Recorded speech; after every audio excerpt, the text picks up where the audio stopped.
Dusenge. Uwiteka Mana ishobora byose, turagushimiye yuko waturinze, izina ryawe rihabwe icyubahiro. Tugushimiye yuko duhaye amahirwe yo kongera kubaho, reka muri aka kanya rero ubwo tugiye kwiga ijambo ryawe, wasezeranye yuko uzajya uturinda kandi ukarituyoboramo kugira ngo tutayoba. Turakwinginze rero kugira ngo usohoze ibyo wasezeranije mu izina rya Yesu. Amen. Muri aka kanya mweke dufate Bibiliya zacu, turambure Bibiliya zacu mu gitabo cy'umuhanuzi Daniyeli igice cyaho cya 4, niho umutwe w'icyigisho cyangwa se icyigisho cyacu tugiye kugishingira. Daniyeli igice cya 4 turaza gusoma duhere ku murongo waho wa 7, turaza kugeza ku murongo waho wa 12. Aha turaza kuhabona inzozi umwami Nebukadinezari yarose. Izi nzozi reka tuzisome twumve icyo yarose muri izi nzozi. Umutwe w'icyigisho tugiye kwigana ni amagambo avuga ngo imbaraga z'umusaraba, akaba ari umugabane wa mbere. Mureke dusome. Ibyo neretswe ndi ku gisasiro ni by'ibi. Nagiye kubona mbona igiti kiri mu isi hagati, uburebure bwacyo bwari bukabije. Icyo giti kirakura kirakomera, ubushorishori bwacyo bugera mu ijuru. Ku ijuru kigeraho cyitegera abo ku mpera y'isi yose. Ibibabi byacyo byari byiza, byari bihunze imbuto nyinshi, kandi muri cyo harimo ibyo kurya bihaza abantu bose. Inyamaswa zo mu ishyamba zahundagaraga mu gicucu cyacyo, ibisiga byo mu kirere byabaga mu mashami yacyo, kandi ibyari bifite umubiri byose byatungwaga nacyo. Ibyo neretswe ndi ku gisasiro ngibi. Nabonye uwera wagizwe umurinzi amanuka ava mu ijuru,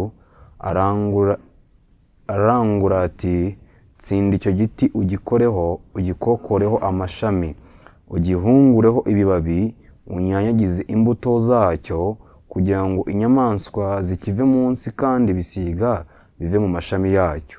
Ariko igishyitsi n'imizi byacyo ubihambirize ibyuma n'imiringa, birekere mu gitaka, mu bwatsi bwo ku gasozi, kugira ngo kijye gitondwaho n'ikime kiva mu ijuru, kandi kirishanye n'inyamaswa ubwatsi bwo ku gasozi.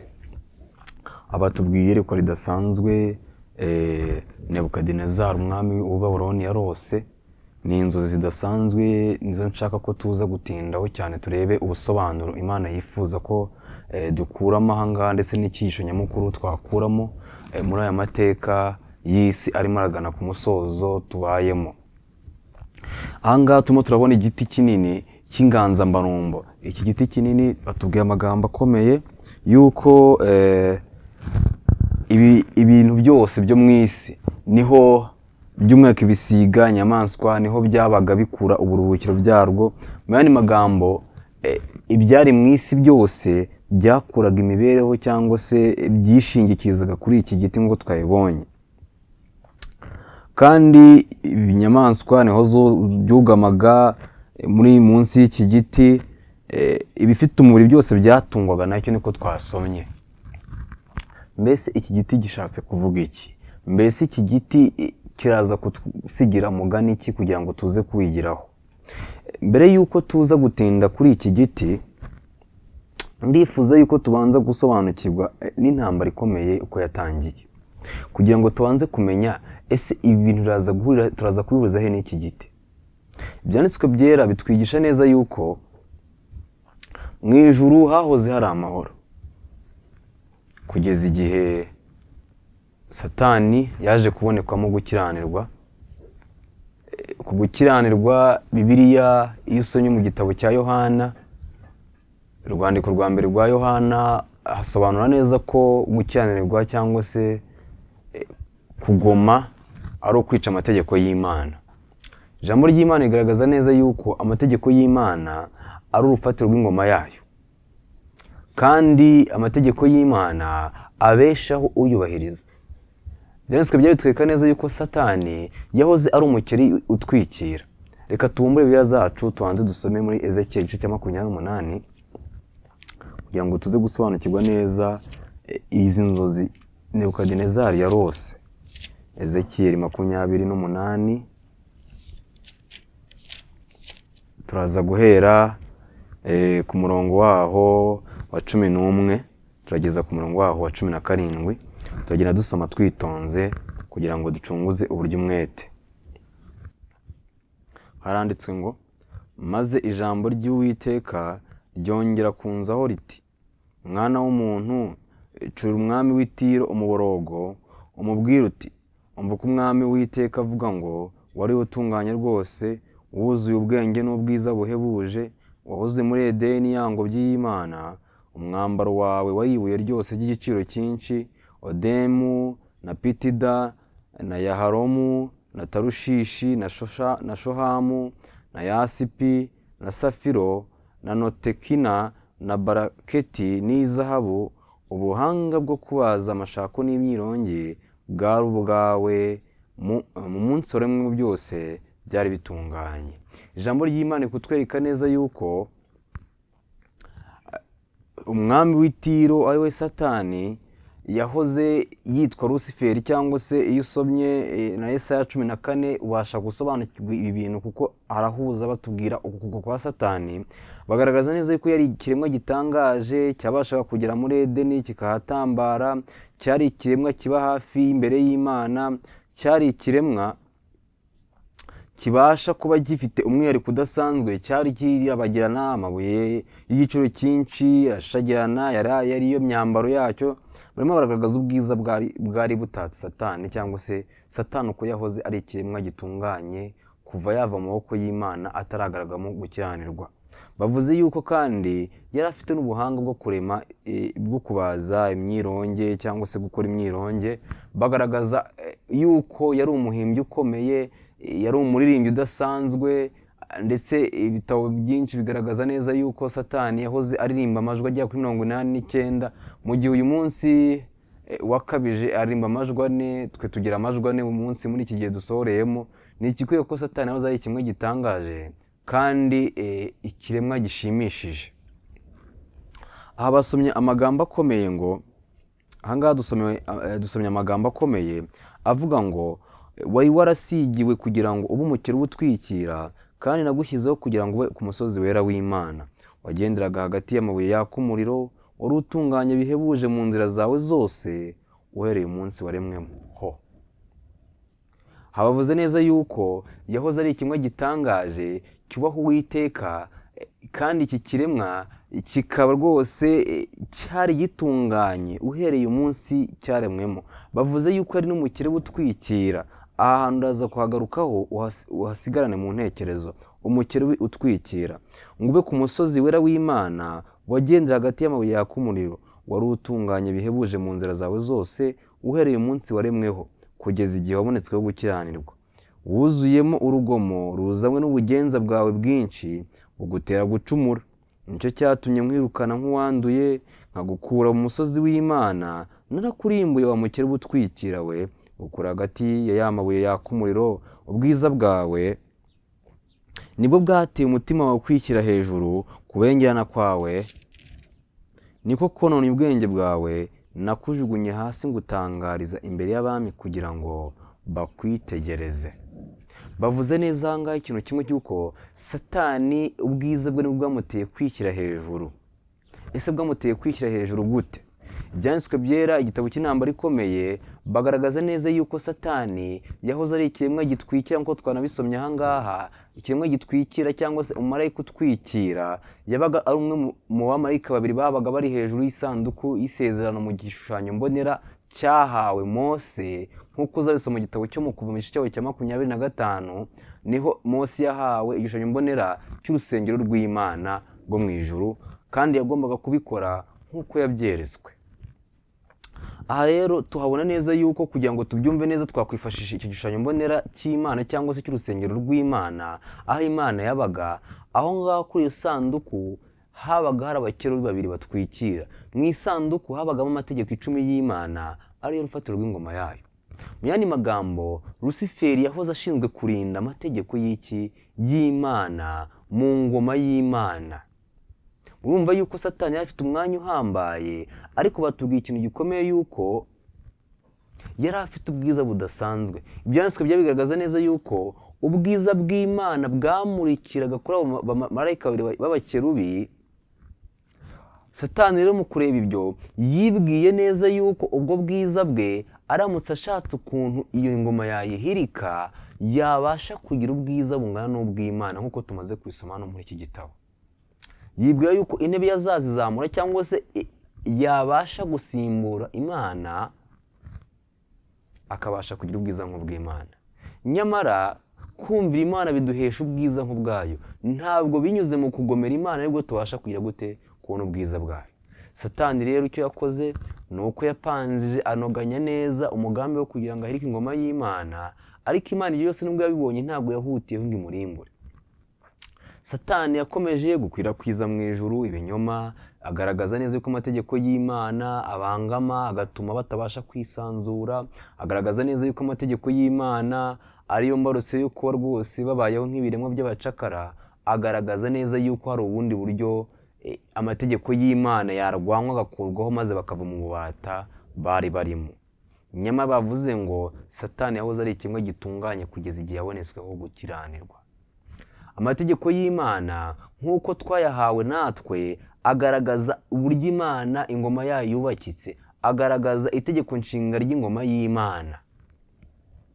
Satani rero rimwe muri iryo tegeko nshinga ryabuzanyaga kwifuza, rigategeka abantu kunyurwa n'umugisha Imana yabahaye. Satani rero kuko atanyuzwe n'uburyo Imana yamuremye, yifuje kugira ubwiza, yifuje guhwana n'Imana.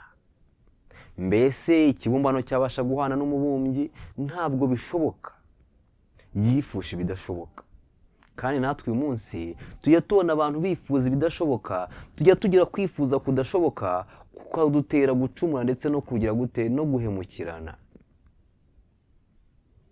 Aha ni isoko y'ibi byose yakomotse, ndetse ibyanditswe byera bitubwira neza yuko ubwo bushukanyi yarabukomeje. Imana ntiyahita imurimbura, ahubwo Imana yayifuzaga irarika Satani, ikamuhigiye kugira ngo yihane agaruke mu rukundo rw'Imana. Ariko Satani, kuko ibyanditswe byavuze ko kuza mu rukundo rw'Imana no kubahiriza amategeko, niko Yohana yavuze ngo yuko umuntu nakunda Imana azitondera amategeko ye. Na Yesu nawe yaravuze ngo unkunda azitondera amategeko yanjye. Ni mu nkunda. Kuguma mu rukundo rero n'ukumvira amategeko y'Imana, kugaruka mu rukundo kwari ukwihana, akemera icyo cyaha cye ndetse agaca bugufi, Imana ikamubabarira. Ariko ntabwo yahereye ko ibyo bintu abyumva, ahubwo yabonye ko ari nk'intege nke z'Imana. Imana ibonye yuko agiye guhirikwa cyangwa igiye gukurwaho ubwami bwayo. Kandi ibyo ntabwo bishoboka. Ntabwo ikibumbano cyahwana n'umuremyi. Satani yakomeje umugambi we, ashuka abamarayika. Bibiliya igaragaza ko mu ijuru Satani, ibyahishuriwe 12 guhera ku murongo wa 7, bagaragaza ko habaye intambara mu ijuru. Mikayeli atabarira kurwanya ikiyoka ari umwanzi na Satani. Iyo hasomye barabisobanura. Satani rero yaje kumanukana 1/3. Ibyanditswe byari tugaragaza ko mu ijuru hacitsemo ibice bitatu. Igice kimwe cyavuze yuko Imana ikiranuka kandi kikabona neza yuko Imana amategeko yayo ari y'ukuri, adashobora na rimwe kwirengagizwa mu ngoma yayo. Bahitamo kugandukira Imana nk'uko byari byahoze. Abandi barifata, abandi bahitamo gukorera Satani no kumugandukira. Ibyanditswe byari biravuga ngo kuko Imana ikunda abayikorera bayikunda,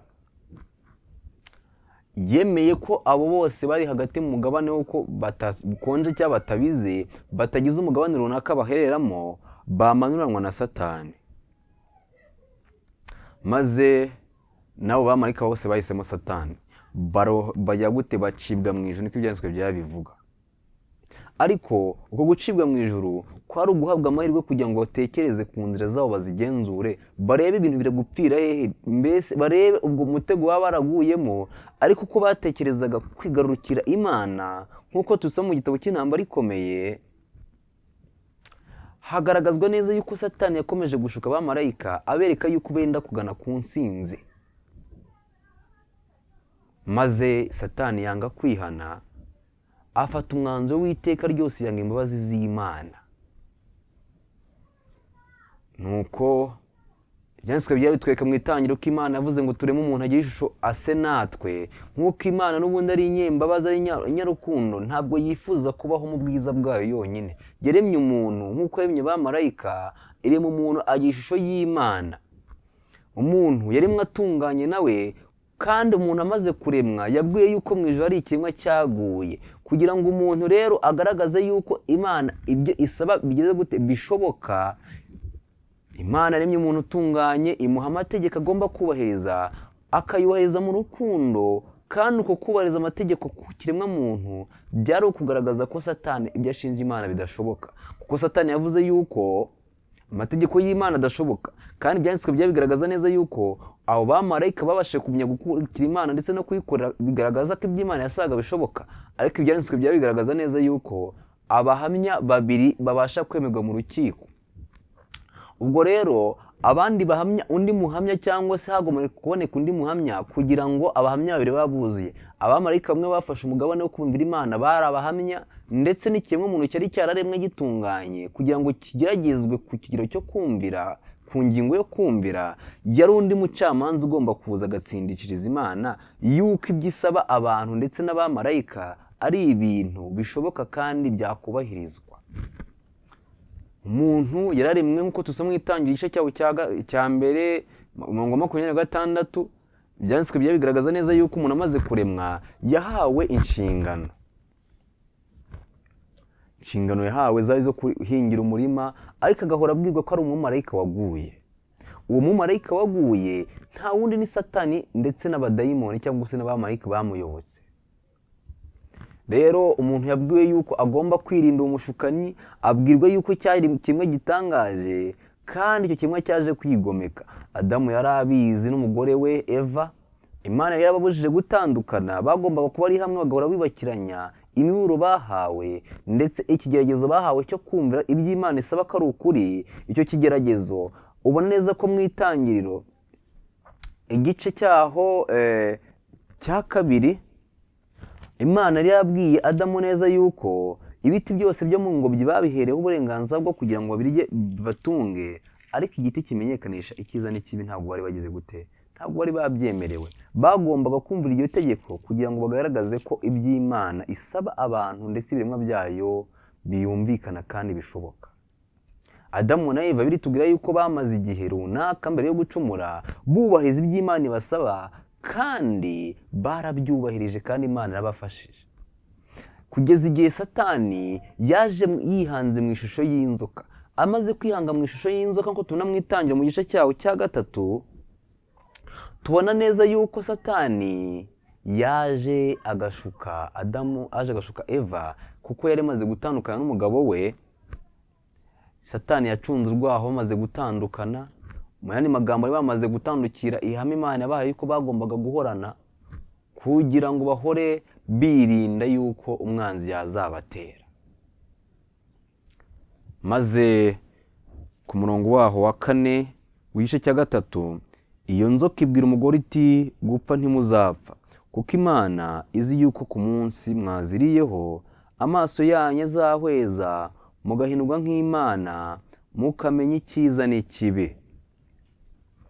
Ibyanditswe byera biratubwiye ngo Satani yashutse Eva, amwereka neza yuko gupfa ko batazapfa, ko iby'Imana ivuga bidashoboka, yuko Imana yagira gute, yareka umuntu akagerwaho n'ingaruka z'urupfu nk'igihembo cy'ibyaha yakoze. Kubera yuko hari Satani yarebye akabona Imana yaramuretse, akabona Imana yamuhaye igihe cyo kwitekerezaho, yibwiye yuko iby'amategeko y'Imana asaba tabasha kugira gute, kugira icyo bikora. Ibyanditswe bya mu ntambara ikomeye, paje ya 356, hari amagambo akomeye atubwira impamvu Imana yaherekeye uko Satani akagumya kwidegembya, ndetse n'amagingo aya ngano uyu munsi akaba akigumya kwidegembya. Kadusome twumve ngo n'igihe umwanzuro umaze gufatwa ko atagikwiriye kuguma mu ijuru, Imana ntiyahise kwimurimbura cyangwa yahise irimbura Satani, kubera ko umurimo ukora mu rukundo ari wo wemerwa n'Imana. Ukuyubaha no kuyiyoboka kw'ibiremwa byayo bigomba gushingira ku kwemera ubutabera bwayo no kugira neza kwayo. kubera ko abaturage bo mu ijuru n'abo mu yandi masi batari biteguye gusobanukirwa kamere y'icyaha n'ingaruka zacyo. Iyo Satani arimburwa icyo gihe ntibashoboraga kuzasobanukirwa ubutabera n'imbabazi by'Imana. Iyo ahera akarimburwa bari kujya bakorera Imana bitewe n'ubwoba no kuyikora biturutse aho kuyikorera biturutse ku rukundo. Amoshya y'umushukanyi ntiyajyaga kuba atsembwaho burundu, kandi n'umwuka w'ubwigomeke ntiwajyaga kuba uranduranywe n'imizi yawo. Ikibi cyagombaga kurekwa kikabanza gukura ku bw'ibyiza by'abo mu ijuru no mu isi bose n'abo mu yandi masi. Satani agomba kubanza gukwiza amahame y'ubugome bwe mu bihe byose, kugira ngo ibyo arega ubutegetsi bw'Imana bigaragarire abaremwe bose kudahinduka kw'amategeko yayo bye kuzigira bigirwaho ikibazo iteka ryose. Imana n'uyu munsi yemeye ko Satani agumya kwidegembya, ariko hari umwanzuro wafashwe mu ijuru wo kwirukana Satani. Imana niyo mpamvu twasoma Ezekiyeli ngo imutangariza abami bo mu isi, imutangariza ibiremwa byayo ariyo Adamu na Eva, kugira ngo bayitsindishirize. Kandi n'ukuri bamaze igihe runaka tubwirwa na Bibiliya cy'uko babayeho bumvira iby'Imana ibasaba, kugeza igihe ubwabo batandukanye bagwa mu mutego wa mbere wo gutandukana, noneho bibateguriza gukora icyaha Imana yari yababujije kujya gukora, ari cyo kujya kuri rya tunda. Ariko ndagira ngo wibuke amagambo Satani yabwiye Eva. Yamubwiye yuko mu kurya kuri icyo giti, icyambere amategeko y'Imana adashobora gusohoza igihano, nk'uko nawe yari amaze igihe runaka yigometse mu ijuru akaba ataragahabwa igihano cye. Kuko igihano cy'amategeko kivuga neza yuko ibyaha igihano cyabyo ni urupfu, ibihembo by'ibyaha ni urupfu, niko mu Baroma tuhasoma. Satani rero kuko yari yakoze ibyaha yumvaga ko atayisanzwe ngo apfe, iby'Imana ivuga idashobora kubikora. Kandi hano dusomye amagambo akomeye ngo Satani yahawe igihe kugira ngo yihane, kandi niyanga kwihana Imana yifuzaga yuko ubwo bugenza bwe, ubwo bunyacyaha bwe ndetse n'iyo migambi misha ye yazamuka kugeza ubwo babasha kuyibona, kuko Imana yibasha kubona iherezo mu itangiro. Yabashije kubona ubugome bwa Satani, ntiyahera kimurimbura, kugira ngo Imana igaragaze gucyanuka kwayo, ibiremwa bijye biyikorera mu rukundo. Kuko iyo ahera akahita arimbura Satani, byari kugaragara ko ibyo Satani ashinja Imana ari ukuri. Niyo mpamvu buri muntu wese ntabwo Imana iyo imaze kumenyesha icyaha cye, ihera ko iyo yanze kwihana imurimbura, irakomeza ikamuha igihe kugira ngo agumye imwinginga, imwereka icyiza icyo ari cyo, kugira ngo abe ari icyo akora. Cyokora Imana igaragaza neza yuko ntabwo ihora iruhanya n'umuntu, kumwe nk'uko Satani nawe Imana itahoze iruhanya nawe, yamuhaye igihe. Kandi icyo gihe Imana ikora ibishoboka byose mu nzira zayo zirenga 1000, ikemeza umutima w'umuntu icyiza icyo ari cyo, umuntu akabona icyiza icyo ari cyo, agatangira gusarura imbuto z'ikibi, ariko agumya kwinangira. Imana ikamureka kuko nta kindi yakora, kuko itagikoresha agahato yo. Satani, nasomye amagambo yantangaje, igihe abamarayika bari bafite gahunda, bafashe umugabane umwe n'uwa Satani bo kwisubiraho, bakavuga ati Imana n'inyembabazi zatubabarira. Satani yateye abamarayika kujya gute kuninira, avuga ngo Imana ntiyambabarira, kuko we yari ubahagarariye. Satani nababwiye ko yahoze ari marayika utwikira, waga imbere y'Imana, ababwira bitewe n'uko yarushaga inshingano, yarabayobya ababwira ati njye Imana nsanzwe nyibi iruhande, ndayizi ni ingome. Nyamara nta bugome bigeze babona ku Mana. Ahantu harimo icyigisho gikomeye. Uyu munsi abantu babasha gusenywa n'amagambo, umuntu akabwira undi ati kanaka arakwanga, bikarangira acanye uwaka, cyangwa se bikarangira iyo nzira neza iremetse, abantu bakangana bo ubwabo batarigeze bagongana, ari umuntu wabagonganishije. Uyu mutego n'ubundi wahereye mu ijuru n'uyu munsi uriho. Ngiyo impamvu imiryango nyinshi yangiritse, ngiyo impamvu abantu benshi bahoze ari inshuti bangijwe, batandukanyijwe benshi n'amabwire, nyamara byo ntabwo bigeze babyibonera. Niyo mpamvu ijambo ry'Imana rigaragaza neza yuko tuba tugomba gufata imyanzuro dushingiye ku byo twiboneye n'amaso yacu, ku byo twebwe twabashije kwibonera, kuko umwanzi iteka aba ahari kugira ngo atandukanye abari bari kumwe, kandi atume havuka intambara zitari ngombwa. Nguko Satani yigize umuntu ushaka guharanira uburenganzira bw'abamarayika, akabereka neza yuko abakunze cyane, kandi yarimo ahishura ubugenze bwe kugira ngo intebe ye yizamure ayigeze ku musozi w'Imana, mu rusengero rwayo rwari kuri Siyoni ikasikasi, nk'uko tubisoma neza muri Yesaya 14 guhera ku murongo wa 12. Byanditswe byera muri Zaburi ya 48 tubona neza yuko intebe y'Imana niho yari iri, yifuje guhana n'Imana no kugira mu cyubahiro cy'Imana. Abamarayika kubera yuko batakoresheje amahirwe yabo ngo bumvire irarika ry'imbabazi, bafashe umugabo n'umwe wa Satani, birangira bose babaye ikipe imwe. Ariko Imana yabahaye irarika, ibemeza ibyaha byabo, bagombaga kwihana no guca bugufi kandi bakumva iby'Imana ibasaba, kuko Imana ni inyembabazi. Imana yavuze ngo sinihutira kugira gute kumunyabyaha yapfa, ahubwo nifuza ko yakwihana nkagira gute agahabwa imbabazi. Imana yavuze ati ndiraheye sinezezwa no gupfa k'umunyabyaha. Nguko uko ishyano ryaguye, Satani agundira ibyaha bye. Satani atuma inyoko muntu icumura, ayishukishije yuko mu kwica amategeko y'Imana umuntu abasha kugira isumbwa, akagira amaso, akagira guhweza, akagira icyubahiro nk'icy'Imana. Mbese urumva Satani atarashutse ikiremwa muntu kugwa mu mutego nk'uwo yaguyemo? Mbese igihe yarakoze ibyo byo yabashije guhana n'Imana? Oya, ntabwo iby'Imana idusaba kubahiriza bitwambura icyubahiro nk'uko Satani avuga, ahubwo iby'Imana idusaba kubahiriza biduhereza kugira umucyo nk'uw'Imana, kugira ishusho nk'iy'Imana. Niyo mpamvu Imana yavuze ngo nzandika amategeko yanjye mu mitima yabo, mu bwenge bwaho niho nzayashyira.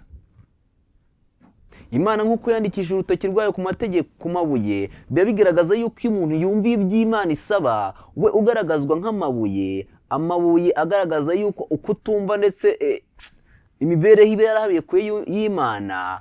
Kwandika amategeko bivuze yuko Imana igorora iyo mibereho ikabaho yumvira iby'Imana isaba. Kandi nk'uko ibuye ari ikintu gikomeye, uwo muntu akabaho imibereho yumvira Imana itajegajega, binyuze mu kujya gute mu kumvira Imana. Imana yavuze ko izasuka abana bayo umwuka wera kugira ngo babashishe kumvira. Ngiyi impamvu Satani iteka aba ashaka ko abantu tugwa mu mutego nk'uwe. Yashutse ikiremwa muntu ariyo Eva yuko mu kurya kwitunda azagira ubwenge nk'ubw'Imana. N'uyu munsi tubona abantu benshi bakunze kugwa mu kugira ngo bafate inshingano cyangwa se mu kugira ngo bajye mu mwanya nk'uw'Imana. Abantu bagatanga amafaranga menshi kugira ngo bagire ibintu runaka ubutware bagera kuri bagenzi babo kandi bwahariwe Imana. Iteka abantu uyu munsi iyo bashatse kunyurana n'iby'Imana ibasaba, baba bari kurya kuri itunda ryo kugira ngo bahwane n'Imana. Kudashaka guhana n'Imana, yubaha Imana. Kandi mu kubaha Imana bituma tugira ishusho y'ubumana, bitanyuze mu gushaka kurwanya Imana, ahubwo binyuze mu kubahiriza iby'Imana isaba, niho umuntu abasha kuba amahoro masa. Ibyanditswe byera biratangaje. Ntabwo Imana yo yahise ihitiraho kugira ngo irimbure umuntu, kuko Adamu nawe yaje guhabwa itunda n'umugore we, bariryaho bose baba bafatanyacyaha. Ariko ibyanditswe byera birambwira ngo Satani birambwira ngo Adamu na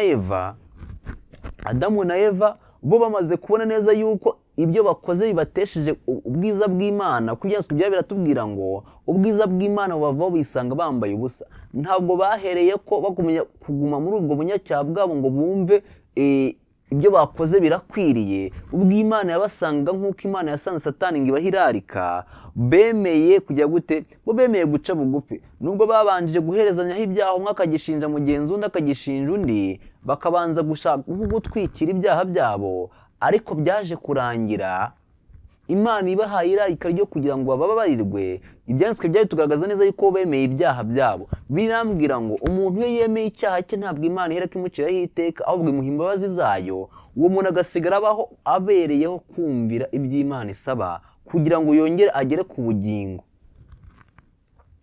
Niyo mpamvu twasomye amagambo atangaje yuko Imana yageneye igitambo Adamu na Eva. Sabisoma mu Itangiriro mu gice cyaho cya 3, Adamu na Eva bahawe igitambo kuko umuntu amaze gucumura. Mu gitabo cy'Intambara Ikomeye dusoma neza yuko Imana yafashe umwanzuro w'uko yashaka igitambo. Satani we yari amaze gufata umwanzuro uheruka wo kugomera Imana, we nta mbabazi yari agikeneye. Niyo mpamvu yagomeje gukora uyu murimo we ndetse abamarayika nabo bari bitegereza ibyo bintu n'ubugome bwa Satani, batangira kubona neza uburyo iby'Imana isaba ari byiza. Ubwo ikiremwa muntu cyacumuraga, isi yagushije ishano, niko dusoma. Mu kugusha ishano, umuntu ibyiringiro bye byo kubaho byari biheze. Imana itegura inzira yo kugira ngo umuntu azagaruke muri Edeni. Iyo nzira nta yindi yari igitambo cy'i Karuvari, igitambo cya Yesu. Nubwo ubwami bw'isi cyangwa se ubwami bwa Satani bwakomeje kwigaranzura inyoko muntu, bitewe n'uko icyaha cyaje cyatumye ikiremwa muntu cyose kiba imbata y'ibyaha. Ko Pawulo yavuze igicumuro kimwe cyateje imbaga y'abantu bose kugira gute bokojwe ibyaha binyuze mu gicumuro cy'umuntu umwe ari we Adamu. Uri nako Kristo wapfuye ari we Adamu ya kabiri, ubugingo bwe yabuhesheje abantu bose bamwizera, maze icyo gicumuro cy'ibyaha kibakurwaho, cyangwa se ingaruka z'ibyaha zibakurwaho kubwo kwizera Yesu, bagahabwa ubugingo buhoraho binyuze muri Yesu. Rero Yesu niwe wenyine wemeye yuko umuntu wacumuye yamutabara, nk'uko tubisoma mu Byahishuwe igice cyawo cya 10, kubera yuko amategeko y'Imana yasabiraga umuntu urupfu. Ariko Imana ko yabonaga yuko umuntu yashutswe, ntabwo yahereye kimurimbura, ahubwo yateguye inzira y'umusaraba. Yateguye umusaraba kugira ngo umuntu yongere agaruke mu rugo, agaruke kwa se, agaruke ku mubyeyi wayo, ari umubyeyi we ari w'Imana. Byanditswe byari bitugaragariza neza yuko Adamu yemeye irarika ry'Imana ndetse yemera icyo gitambo, kandi byanditswe byavuga yuko Imana yamubabariye, nawe ategerezanyije ibyiringiro umunsi w'umuzuko twegereje. Bibiliya ikomeza kutwereka neza yuko ubwami bw'isi uko umwaka wavagaho ujya ku wundi, ubwami bw'isi bwaragize gute, bwarakuze. Ubwami bw'isi bigaragaza neza yuko ubw'isi yari yarahawe Adamu ngo ayicunge. Adamu mu gukora icyaha na Eva bahise bafata ubutware bahawe n'Imana bugenera Satani. Niyo mpamvu biribwa avuga ngo umutware w'isi ninde? Ni Satani. Mu kugira gute, mu gukora icyaha, ubwami bw'isi barabunyazwe, bamunyagwa na Satani kubwo kushukwa. Ariko Imana yagombaga kuza ikabasubiza ubwami bw'iki? Ubwami bw'isi. Ariyo mpamvu tubwirwa neza yuko nyuma y'imyaka 1000 abera bazahabwa isi nshya. Binyuze muri Kristo, abera bazongera guhabwa ibyo bahoze barahawe n'Imana. Bibiliya yera komeza ikatwereka neza yuko ubwami bw'isi cyangwa se ubwami bwa Satani bwakomeje kugwira, kugeza ubwo inyoko muntu yose yokojwe icyaha cya Adamu, nayo yakomeje kuguma muri ubwo bubata, yanga irarika ry'Imana ndetse n'inzira Imana yaciye kugira ngo ahabwe ibyiringiro byo kuzabana n'Uwiteka muri Edeni nshya. Bagumya kugomera Imana, Imana ikoreza abahanuzi, bano bakahaguruka, ibyaha bikuzura kugeza ubwo Imana ivuga ati ikiremwa muntu nicuje impamvu nakiremye. Ishusho y'Imana yaragihanagurika mu biremwa muntu, kugeza ubwo abantu bwabo batatinyaga kujya gute, kuryamana n'amatungo. Abo ntibatinyaga kwicana, ibintu bibi byose byari byaramaze kuba nk'imibereho yabo. Birababaje cyane. Maze Imana yemera yuko ikiremwa muntu gikomeza kubaho, ikoreza abahanuzi mu gitondo, kongera umwaka ugashira ikoreza abandi bahanuzi ngo bongere bagaragaze neza yuko hari uburyo umuntu wacumuye ashobora kugaruka mu rugo, hari uburyo umuntu wacumuye ashobora kugira ibyiringiro byo kuzongera kubaho neza, akabaho mu mahoro, akabaho mu gukiranuka. Iyo nzira yateshejwe agaciro, ubwami bwa Satani bugushaho kugwira, kugeza ubwo igitambo Adamu yahawe uwo cyacuriraga yagombaga kuza. Uwo nta wundi ni Yesu yagombaga kuza akagira gute, akagaragaza ubutware bw'Imana, kuko Satani yagiye atuma n'abahawe inshingano zo kugira ngo bamamaze urukundo rw'Imana ndetse banasobanura inzira y'agakiza mu buryo bukwiye, banyuranye n'icyo Imana yabahamagariye. Maze abantu babyinagazwa n'ubuhendanyi bwa Satani, bangizwa ndetse n'ubuhendanyi bwa Satani, ariko Imana igihe gikwiriye gisohoye ibone neza ishusho yayo igiye guhanagurika mu isi, yijisha umwana wayo ikunda imwohereza mu isi kugira ngo aze adusobanurire iby'amategeko yera y'Imana, katanga ubugingo kuyumvira, ahubwo atarimbuza ugeze gute, atarimbuza uyumvira, kandi yuko amategeko y'Imana ashoboka. Yesu yaraje akora imirimo n'ibitangaza, yagombaga kuza agahumuriza abagize gute, abahejwe mu bubata n'ibyaha na Satani, akabomora, akabatabara, akabazura, agakora ibishoboka byose kugira ngo ikiremwa muntu uko cyaba cyarangiritse kose kubwo kwizera Yesu kibashe kubona ubugingo buhoraho. Yesu rero yagombaga kuza akatumenyesha iby'Imana, akatumenyesha urukundo rw'Imana, kandi ikindi yagombaga kuza kugira ngo yikorere ingaruka z'icyaha cy'inyoko muntu yose, kuko amategeko y'Imana iyo hatabaho guhanwa ntacyo ari kuba amaze. Mu yandi magambo, amategeko y'Imana ye kubabereye aho ngaho gusa, kandi amategeko y'Imana arindi kibi. Byanditswe byaba biratubwira ngo uburyo bwonyine rukumbi bwari gutuma umuntu ababarirwa kwari uko Imana igena igitambo, cyangwa se ishaka uhanirwa ibyaha bye, cyangwa se amategeko akubahirizwa kuko asabira igihano. Imana rero ko ari nyarukundo yashatse iki? Yashatse igitambo. Yesu araza, yagombaga kutwemenyesha iby'ubutware bw'Imana, akatumenyesha uko umuntu yahoze abanye n'Imana, akerekana yuko ubuzima buba mu kubana n'Imana, akereka neza yuko iherezo ry'ibyaha ari urupfu, kandi amategeko y'Uwiteka ahoraho. Byaba byiza bicaye bagasobanukirwa imibereho babayeho, bakayegeranya n'urukundo rwayo n'uburyo imwe bararikira kugaruka mu rukundo rwayo. Niyo mpamvu Yesu yakomeje umurimo we. Mu gukora umurimo we yagiye abwiriza abantu, abafarisayo arababwiriza, bose bararekera kuza mu bwami bw'Imana, kuko yatangiye abwiriza ngo nimwihane ku bwami bwo mu ijuru bugize gute, buri hafi. Byanditswe byatubwira neza yuko Yesu yabariraga abantu ibyaha, kuko n'ubundi Yesu ni Imana yambaye umubiri kugira ngo uze yigishe iby'ubwami bwayo. Bizasoma muri Yohana 10:30, uzabisoma mu Rwambere mu gitabo cya Yohana igice cya mbere. Byanditswe byera bigaragaza neza yuko kuko Imana yakunze abari mu isi, yatanze umwana wayo w'ikinege kugira ngo umwizera wese ategeze gute, atarimbuka, ahubwo ahabwe ubugingo buhoraho. Bibiliya igaragaza neza yuko Yesu yakomeje kubisobanura, kandi yagaragaje neza yuko kwiga ijambo ry'Imana umunsi ku munsi usobanukirwa n'ubwenge, usobanukirwa ndetse n'ubwiru bw'Imana. Imana igomba kuza ikagusobanura ibyayo, kandi ababashije kubyubahiriza barabisobanukiwe.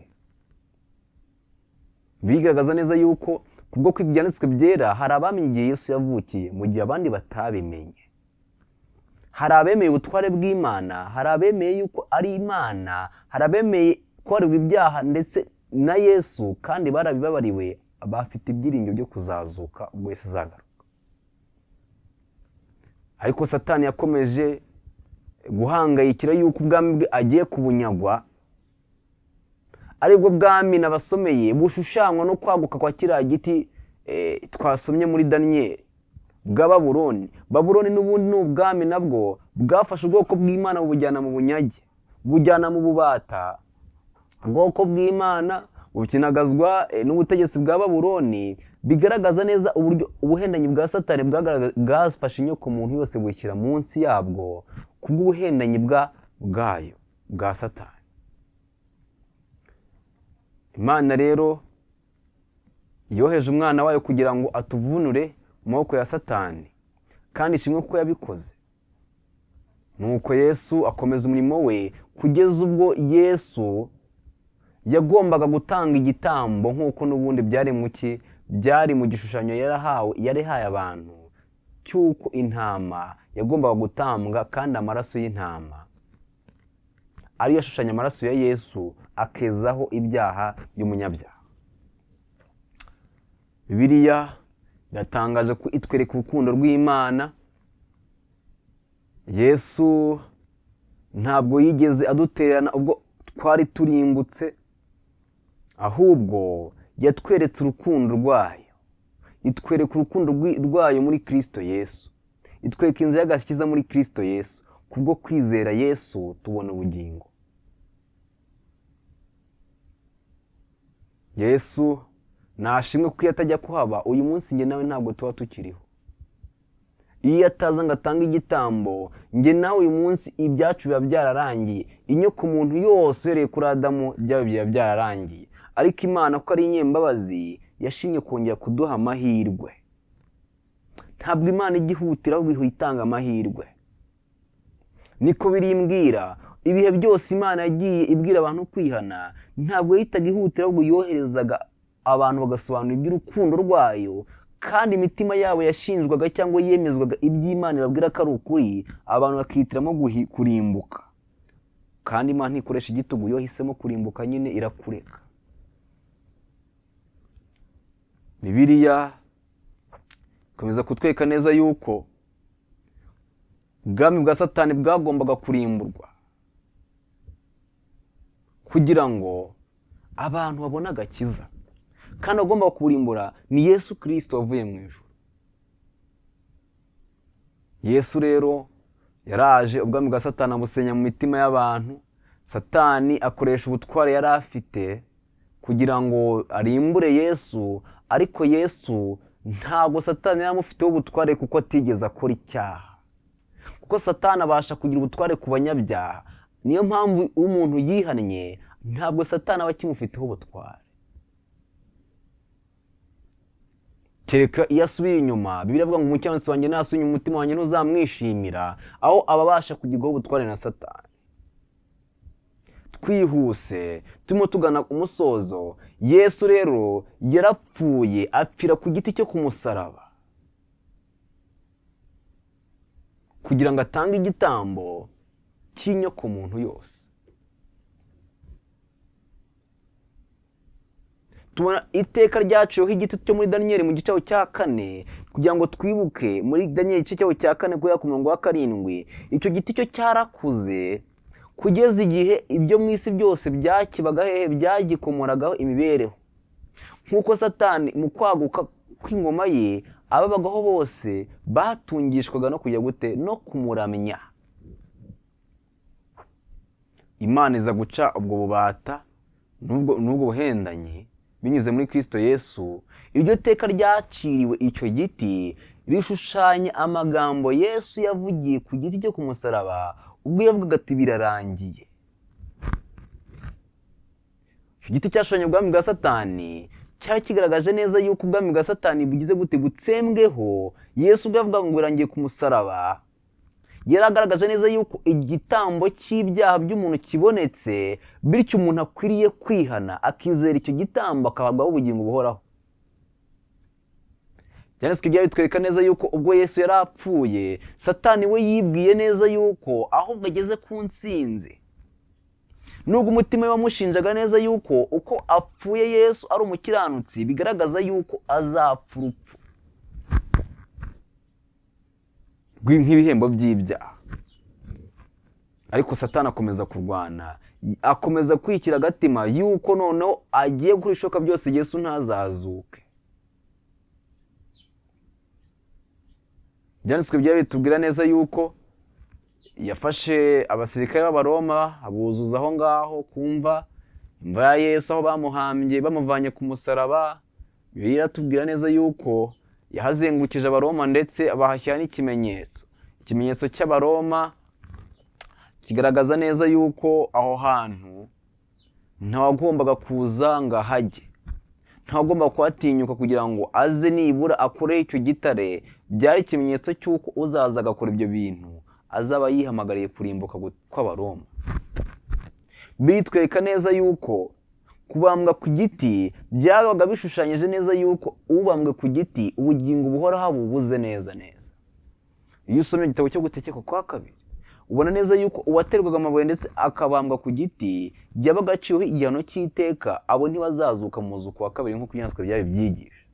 Rero abantu Satani yabateye gusaba igihano cy'urupfu ngo Yesu abambwe. Satani yibwiye neza yuko Yesu akatiwe igihano cy'uko apfuye by'iteka byose atazazuka, ariko kubera yuko Imana iyo ubwayo ari intabera ntabwo yashobora kugenda muri ibyo byifuzo ndetse n'ibyo bitekerezo byanduye. niyo mpamvu Imana yamuzuye, kuko yabonetsweho ko akiranuka, nk'uko izazura n'ubundi abazizera iki gitambo cya Yesu nabo bazaba bakiranuka. Niyo mpamvu ibyanditswe byavuga ngo mube mukiranutse nk'uko so mu ijuru akiranuka. Dukiranukira mu kubahiriza ibyo Yesu adusaba no mu mbabazi aduha kubw'igitambo cye. Ntabwo igituro cyagombaga kumuherana. Iteka yaciriyeho ubwami bwa Satani ku musaraba bwatumye umwenda wari ukingije hera na hera cyane utabukamo kabiri, umunyabyaha akaba abasha kuza imbere y'Imana akayibwira ibye kubw'igitambo cya Yesu akababarirwa. Nta muntu wagombaga kuza hagati y'umuntu n'undi. Byari birangiye by'igishushanyo. Abantu bari bagiye kubaho mu buntu bwa Yesu, bari bagiye kubaho noneho umucamanza ndetse umuvugizi wabo, umutambyi wabo ari Yesu Kristo. Ibyanditswe byera birashimishije. Niyo mpamvu twashingiye umurongo mu gice cyaho cya 4 cya Daniyeli. Twasomye neza yuko hoherezwe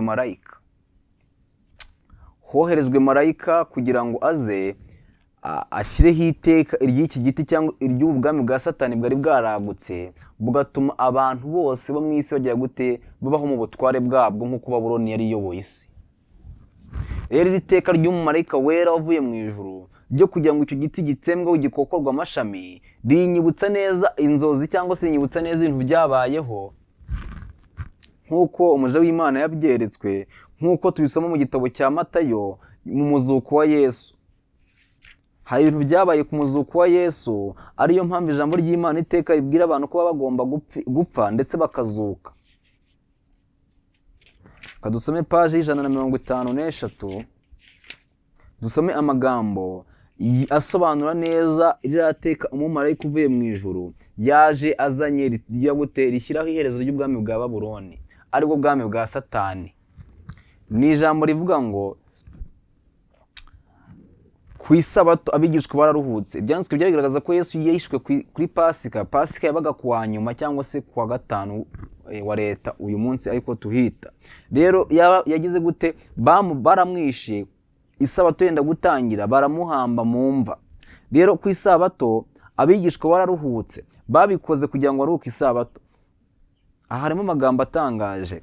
Babikoze kugira ngo baruhuke isabato kandi bagize gute bishe ukiranuka, bishe umuziranenge.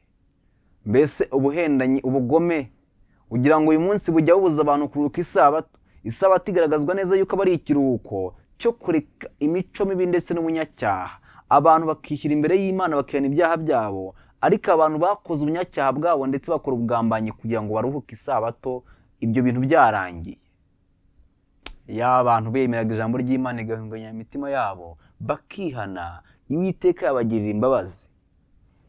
Ariko abenshi bari gufata umwanzuro wabo uheruka ku mibereho yabo. Niyo mpamvu nzanye amagambo y'ihumure kugira ngo uko baba baracumuye kose, kuko Yesu yapfiriye ibyaha bya buri muntu wese uzemera kwihana, ahabwe ubugingo buhoraho, tuzabashe guhagarara ku nyanja y'ibirahure ubwo Yesu Kristo azatujyana mu bwami bwo mu ijuru. Baravuze ngo bari bafite agahinda kubera urupfu rw'umwami wabo, nyamara Yesu umwami w'icyubahiro yari mu gituro.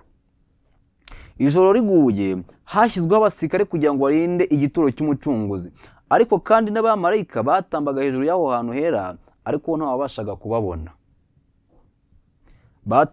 Butangiye gucya kiri umwijima, abamarayika bari barinze aho hantu bamenye ko igihe cyo kurekura umwana w'Imana ikunda akaba umugaba wabo bakunda kiri bugufi. Hano Satani yehoreje abasirikare hakira n'ikimenyetso kugira ngo Yesu aheranwe n'imva. Nyamara nk'uko Nebukadinezari yahawe inzozi z'uko icyo giti cyagombaga gukokorwa kigakurwaho kikazirikishwa iminyururu, aho ngaho hagaragaza neza yuko ubwami bwe bwagombaga gushyirwaho iherezo kubw'urupfu rwa Yesu. Intsinzi yagombaga kuboneka nk'uko Daniyeli yavuye mu rwobo rw'intare ari muzima. Intsinzi yagomba kuboneka binyuze mu muzuko, kubera yuko abapfiriye muri Kristo Yesu babona ubugingo buhoraho. Ibyanditswe byagaragaza neza ko kumvira amagambo y'Imana, kumva ijambo ry'Imana biduhesha ubugingo buhoraho. Naho waba warapfuye uzazuka, naho waba warapfiriye mu byaha uzazurwa kubwo kwemera igitambo cy'iki cya Yesu. Bavuze amagambo akomeye ngo ubwo bari bategerezanyije ibinezaneza isaha y'intsinzi ye, umumarayika ukomeye yaje aguruka yihuta cyane avuye mu ijuru. Haje marayika uvuye mu ijuru, umva ubutumwa yarazanye ubutumwa buvuga ngo mu maso he uko yasaga, mu maso he harabagiranaga nk'umurabyo, kandi imyambaro ye yeraga nk'urubura. Umucyo wamuturukagaho watamuruye umwijima wari aho yagombaga kunyura, maze utuma abamarayika babi biratanaga intsinzi ko baherana umurambo wa Yesu bagira ubwoba, bakwira imishwaro kubera ubwiza n'ikuzo by'uwo mumarayika. Twihuta, umwe mu ngabo z'abamarayika wari warabonye gukozwe isoni kwa Kristo, ndetse akaba yararinze imva ye, yasanze wa mumarayika uturutse mu ijuru, maze bombi baramanuka bajya ku gituro. Ubwo begeraga igituro, isi yaratigitse iranyeganyega, maze habaho igishyitsi gikomeye. Abasirikare b'Abaroma bari barinze imva bafashwe n'ubwoba. Mbese noneho imbaraga zabo zo guherana umurambo wa Yesu zari zirihe? Ntibigeze batekereza ku nshingano bari barahawe, cyangwa ngo batekereze ko abigishwa bamwiba. Ubwo umucyo w'ubwiza bw'abamarayika warabagiranaga aho bari umeze nk'izuba, babarinzi b'Abaroma baguye hasi barambara nk'intumbi. Umwe muri ba bamarayika yafashe cya gitare cyari gikinze imva, agikuraho maze akicaraho. Undi mumarayika yinjiye mu mva akuraho imyenda yari ipfutse umutwe wa Yesu. Hanyuma umumarayika uvuye mu ijuru arangurura ijwi rirenga ryatigishije isi ati, mwana w'Imana se araguhamagaye, ngwino. Urupfu ntirwari rugishoboye kumuherana ukundi. Yesu yazutse ari umurwanyi unesheje. Ingabo z'abamarayika zahanze amaso bibaye zitangaye cyane. Igihe Kristo yari asohotse mu gituro, ba bamarayika barabagirana bubaraye hasi bamuramya, kandi bamusanganiza indirimbo z'intsinzi zo kunesha. Abamarayika barishimye kubw'intsinzi ya Yesu, kuko atabonetseho icyaha agatanga n'igitambo cyemewe n'Imana. Baje baririmba intsinzi n'ubundi abakiranutsi bizeye iki gitambo bakazukira muri Kristo Yesu, nabo bazaririmba vuba ubwo Yesu Kristo agiye kuza gutwara abamuyobotse. Mbega amagambo meza, mbega amagambo ashimishije. Niyo mpamvu Uwiteka tuba dukwiye guhora tumushimira kubw'iyi neza yatugiriye. Yemeye yuko umwana we Yesu aza mu isi kugira ngo atujishure mu migozi y'umwanzi Satani yari yatuziritse. Uyu munsi uramutse ufashe umwanzuro wo kwemera irarika ry'Imana, ibyo byaha byawe byose ni ukuri byabarwa mu byo Yesu yagize gute? Yapfiriye. Ubunyacyaha bwose, gusubira inyuma kwawe kose, ubunenganenzi bwawe bwose byabarwa mu byo byabo Yesu yapfiriye. Niyo mpamvu biravuga ngo abamwiye bose bakizera izina ry'abashobozi bwo kuba abana b'Imana. Uku kwizera gutuma twebwe tureka imyambaro yacu, tukemera kwambika imyambaro ya Kristo binyuze mu kumvira ijambo rye. Mbese uyu munsi niwafata umwanzuro ku buzima bwawe, mbese urabona neza yuko Yesu yakoze ibyo ashoboka byose kugira ngo akubonere ubugingo? Iki ni igitangaza gikomeye cyane. Aha ni ibyiringiro by'agakiza kacu bishingiye. Niyo mpamvu Satani intambara ye yose ahora arwana kugira ngo abantu batizere iki gitambo cya Yesu. Tubona imisengero myinshi mu isi, tubona ibishuko byinshi mu misengero y'abantu bituma badasobanukirwa n'igitambo cya Yesu, ko Yesu ibyo yasabaga gukora byose yabirangije. Abantu basabwa kimwe cyonyine: kwihana ibyaha byabo bakemera imbabazi z'Imana. Ubwo Satani yari amaze gutsindwa n'abadayimoni n'abasirikare b'Abaroma bose bari barinze imva ya Yesu ngo akunda aheranwe nayo, kuko nyuma y'iminsi 3 yagombaga kuzuka. Nubwo byari byaragiye bikoreshwa mu marenga, Yesu akanabibwira intumwa ze ntibazumve. Yesu agakoresha ibyanyu bitandukanye ntibabyumve, na Satani yewe nawe ntabone iteka yaciriweho, akumva yuko hari uko azakomeza kurwanya ingoma y'Imana. Ni nk'uko uyu munsi nabo abantu uyu munsi Imana ihora ibereka neza yuko ibihembo by'ibyaro ubupfu, ariko ntabwo bajya bashaka inzira yuko ibyo bintu babihunga, kandi bibwira neza yuko mu gukora ibyo aribwo babasha kubona ubugingo. Ntabwo mu kugomera Imana umuntu abasha kubona ubugingo. Ntabwo mu kunyuranya n'icyo amategeko y'Imana asaba ubasha kubona ubugingo. Ubugingo buri mu kumvira ibyo Imana isaba. Uwiteka akugendere. nasomye amagambo akomeye yuko ntabwo Imana yashobora kugaragaza ko ikunda umuntu igihe itari gutanga igitambo cyo kugira ngo umuntu abashe kubona ubugingo buhoraho, ngo niyo nzira yonyine Imana yashobora kugaragarizamo ko ikunda umuntu. Niyo mpamvu nta muntu umwe uzizera igitambo cya Yesu uzakorwa n'isoni nabaho imibereho y'abizeye igitambo cya Yesu. Ariko ndaje nkubwira amagambo aba ari insorezaho y'ibintu Satani yapanze nyuma yuko amaze kubona yuko ingoma yiciyeho iteka. Paji 151, inyandiko z'ibanze bavuze neza ibyo Satani yagize gute. Paji 153, Satani hari ikintu yapanze. 151, inyandiko z'ibanze baravuze ngo Satani yagiranye inama n'abamarayika be kandi nta na kimwe yari yagize arwanya umwana w'Imana, ariko noneho bagomba gukaza umurego bityo imbaraga zabo zose n'ubucakura bwose bakibasira abayoboke ba Yesu. Bagombaga kubuza abo bashoboye bose kugira ngo batakire agakiza babonewe muri Kristo Yesu cyangwa babonewe na Yesu. Mu gukora cyo Satani yaragishaka kurwanya ingoma y'Imana. Ntabwo Satani yahereye ko abona ko igeze gute, ahereye ko abonye ko atsinzwe, yakomeje kurwanya ingoma y'Imana binyuze mu kuzarimbuza abizeye Yesu kugira ngo ababaze Yesu, kuko mu kugira ngo abantu barimbuke, mu kuburimbuka kw'abantu bibabaza Yesu ko Yesu yabahaye ubugingo buhoraho binyuze mu kugira gute, mu kumwizera no mu gitambo yatanze. Rero ibi bintu abantu benshi bari kubigwamo kuko kutumva neza icyo Yesu yabakoreye. Uyu munsi ndagira ngo wumve icyo Yesu yagukoreye kandi wumve n'imigambi Satani agufiteho. Uyu munsi ufata umwanzuro wo kwikora umusaraba wawe cyangwa se wo kwemera imbabazi z'Imana Yesu yatangiye ku musaraba w'i Karuvari. Uyu munsi kubwo kwihana ibyaha byawe wabasha kubabarirwa.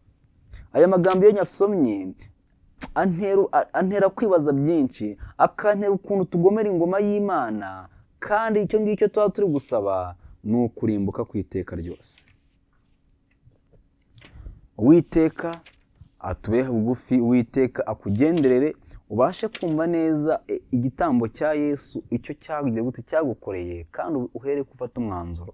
Ndagira nkubwire wumva umwami abantu benshi bakorera Satani icyo yagambiriye ni ukubarimbuza. Yaravuze ngo ubwo Yesu yaramaze gutanga igitambo cye, yagiye inama n'abakina b'amarayika be kugira ngo bazatume umuntu wese atizera igitambo cya Yesu. Nawe rero abantu bo mu isi ukuntu igitambo cya Yesu bakigize, bitandukanyije n'igitambo cya Yesu. Abantu babayeho mu mibereho inyuranye n'iki gitambo cya Yesu kibasaba. Haranditswe ngo Satani yongeye kujya inama n'abamarayika be, maze mu rwango rukomeye afitiye ingoma y'Imana ababwira ko igihe cyose gifite ubasha n'ubutegetsi ku isi, umuhati wabo bagombaga kuwukuba inshuro 10 bakibasira abayoboke ba Kristo.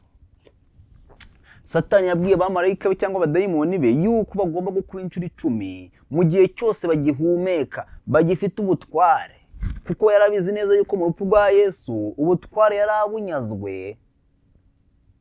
Umwanzuro wari ufashwe by'iteka ryose ku ngoma ye, kwiciweho iteka, bityo abantu bakwiye guhunga umujinya Satani n'abamarayika be bagomba kuzahabwa binyuze mu kumvira icyo amategeko y'Imana asaba, ndetse no kwishingikiza ku gitambo cya Yesu basaba imbabazi, bakabarwaho icyo gitambo nk'igihano cy'ibyaha byabo, maze bakwemera icyo gitambo, Imana ikabaha gukenuka kwa Kristo Yesu utarakoze icyaha yakoreye kandi afite, abantu bakagwa nk'abakiranutsi. Bishatse kuvuga ngo iyo umuntu yihannye ibyaha bye, agapfukama agasaba imbabazi z'ibyaha bye, akishingikiza ku cyo Yesu yadukoreye cyangwa se ku gihano cy'ibyaha Yesu yagize gute yabambiwe, uyu muntu asigara mu rubanza rw'Imana nta kintu na kimwe ashinjwa.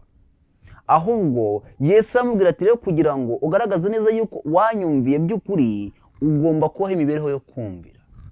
Niyo mpamvu Paulo yavuze ngo ntabwo amategeko y'Imana tuyareka ngo turayakomeza. Mbese uyu munsi ntiwakwemera irarika ry'Imana, ubunyacyaha ndetse no kugumya amategeko y'Imana imyaka umaze, ukabikira ku ruhande ukemera imbabazi z'Imana. Ijambo ry'Imana riratubwira ngo Yesu Kristo ubwo yari yaje kutwigisha iby'ubwami bw'Imana, hari amagambo yavuze muri Luka 12 turimo tugana ku musozo. Luka 12 ku murongo waho 50 handitswe yuko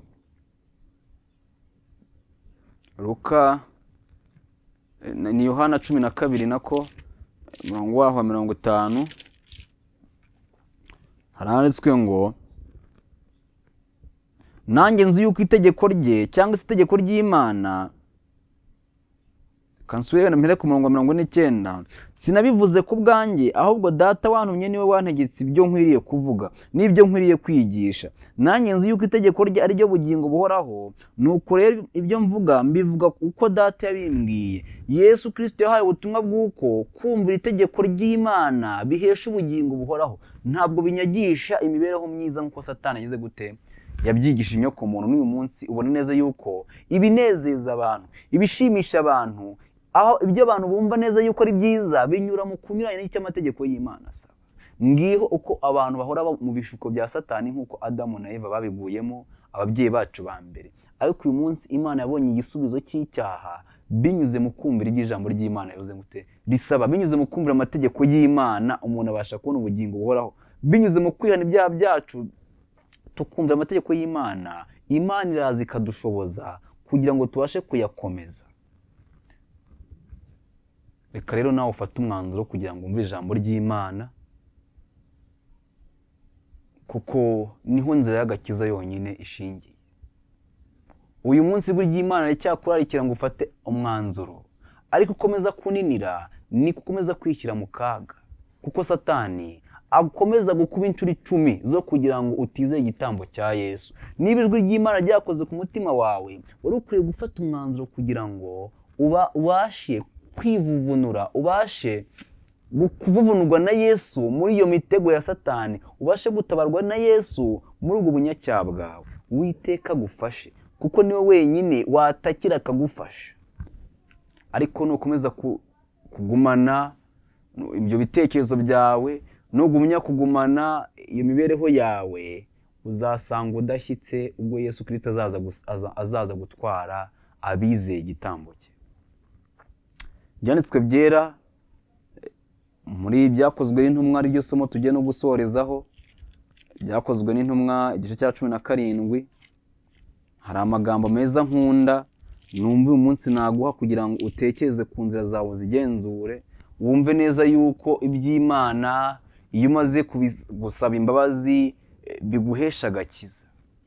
Haranditswe ngo umurongo waho wa 30 igice cya 17 cy'Ibyakozwe n'Intumwa ngo nuko iyo minsi yo kujijwa Imana yarayirengagije, ariko none itegeka abantu bose bari hose kwihana. Imana iyo wihannye ibintu byose wakoze irabyirengagiza, ikaguha gukiranuka kwa Kristo, kuko yashyizeho umunsi wo gucira urubanza rw'ukuri rw'abari mu isi bose, izarucisha umuntu yatoranyije kandi byabihamije ubwo yabihamirije abantu bose ubwo yamuzuye. Ubwo Kristo Yesu yarazuwe, Yesu Kristo yaratanze ubugingo buhoraho binyuze mu kumwizera, abantu bose ibyo bakoze birahanagurwa, kandi umuntu akazanwa mu rubanza akagaragazwa neza yuko yabazweho igitambo cya Yesu.